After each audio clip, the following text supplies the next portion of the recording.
Praise the Lord.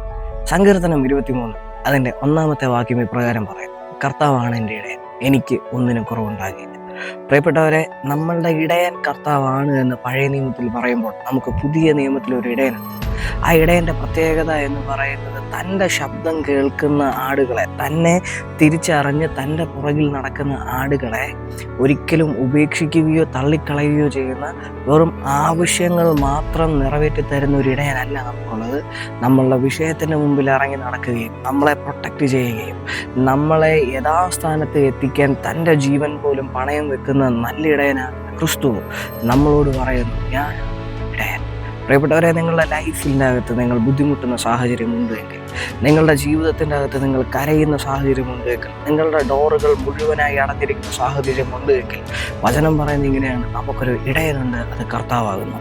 ആ ഇടയൻ നിങ്ങൾക്ക് വേണ്ടി വാതിലുകളെ തുറക്കാൻ പോകുന്നു. ആ ഇടയൻ നിങ്ങൾക്ക് വേണ്ടി ജീവിതങ്ങളെ മാറ്റിമറിക്കാൻ പോകുന്നു. ആ ഇടയൻ നിങ്ങൾക്ക് വേണ്ടി വഴി വെട്ടാനായിട്ട് പോകുന്നു. ആ ഇടയൻ എത്ര ചെങ്കടൽ ഇനിയും മരണ ജോർദാൻ നിങ്ങളുടെ മുമ്പിൽ ഒഴുകുന്നു എന്ന് പറഞ്ഞാലും തൻ്റെ വടി ഉപയോഗിച്ച ആ ഇടയൻ അതിനെ രണ്ടാക്കി നിങ്ങളെ വിശാലമായ പാതയിലേക്ക് നടത്താൻ പോകുന്നു. ദൈവം നിങ്ങളെ അനുഗ്രഹിക്കട്ടെ. ഈ ഇടയൻ മറ്റാരുമല്ല, നമ്മുടെ കർത്താവായ യേശു മിശിഹായാകുന്നു. ഈ കർത്താവ് നമ്മളോട് കൂടെ എപ്പോഴുമുണ്ട്. ദൈവം അനുഗ്രഹിക്കട്ടെ. Thank you. ആമേൻ.